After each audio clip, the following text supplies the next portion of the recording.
ये दहशत गर्दों का लीडर है, ये उस मुल्क से ताल्लुक रखता है जो दहशत गर्दी की इमाजगाह है, या पाकिस्तान जो है वो दहशत गर्दों का बेसिक पहला ठिकाना है, या पाकिस्तान इंडिया के अंदर मौजूद तमाम मसाइल, तमाम किलिंग्स के पीछे है। ये वो अल्फाज थे जो इंडियन फॉरेन मिनिस्टर ने बिलावल भुट्टो पाकिस्तानी फॉरेन मिनिस्टर के इस्तकबाल में या उनको खुशामदीद कहने में ये अल्फाज अदा किए। आज हम बात करेंगे बिलावल भुट्टो जो पाकिस्तान के फॉरेन मिनिस्टर हैं, इंपोर्टेड गवर्नमेंट के फॉरेन मिनिस्टर हैं, वो इंडिया में गए और वहाँ पे जो चीज़ें हुई और उसके बाद वो इंडिया में जाते हैं और तमाम पाकिस्तान की फॉरेन पॉलिसी जो पाकिस्तान ने 5 अगस्त 2019 से अपनाई हुई थी उसको नेगलेक्ट करते हुए, फॉरेन ऑफिस को नेगलेक्ट करते हुए सिर्फ अपनी पब्लिसिटी स्टंट के लिए वो इंडिया में चले जाते हैं। तो आगे से ही एक चीज़ तो ये ना कि जो मेहमान, जहाँ पे आप मेहमान गए हैं वो आपका इस्तकबाल करे, आपको खुशामदीद कहे, लेकिन आगे से वो कह रहे कि जी आप दहशत गर्द हैं, आप फलाने हैं, आप दहशत गर्दों के सरबराह हैं। बिलावल भुट्टो जरदारी को एग्जैक्ट ये उन्होंने कहा,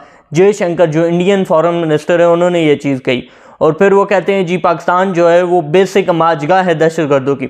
अब उनकी ये अल्फाज या ये बातें, अब उनकी ये अल्फाज या ये बातें क्यों इतने ज़्यादा अहमियत के हामिल है?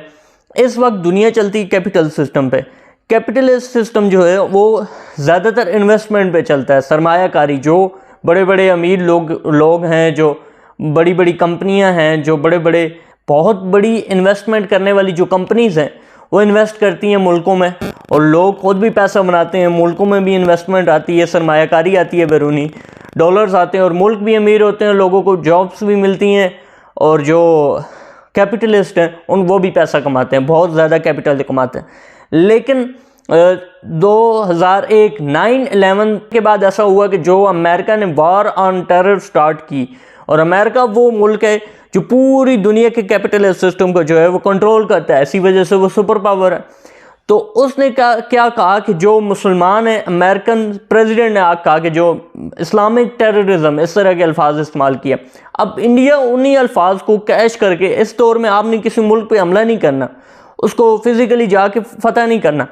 इस दौर में आपने अपने मुखालिफ मुल्क को, अपने दुश्मन को, आपने क्या करना है कि उसको इतना बदनाम कर देना है, इतना गंदा कर देना है कि वो इकोनॉमिकली जो है वो डिस्टेबलाइज हो जाए।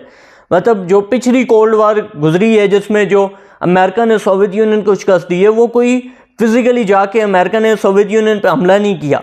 उसने क्या किया कि उसको इस तरीके से फंसाया अफगानिस्तान के अंदर। CIA ने सबसे बड़ा ऑपरेशन किया, पाकिस्तान भी उसमें शामिल था। उससे क्या हुआ कि जो इकोनॉमिकल डिस्टेबलाइजेशन हुई सोवियत यूनियन के अंदर, क्योंकि वो वार इतनी लंबी ले गए, 10-11 साल लंबी तवील ले गए, उस वजह से वो इकोनॉमिकली सर्वाइव नहीं कर सके और वो वहीं पे बैठ गए और वो टूट गया सोवियत यूनियन।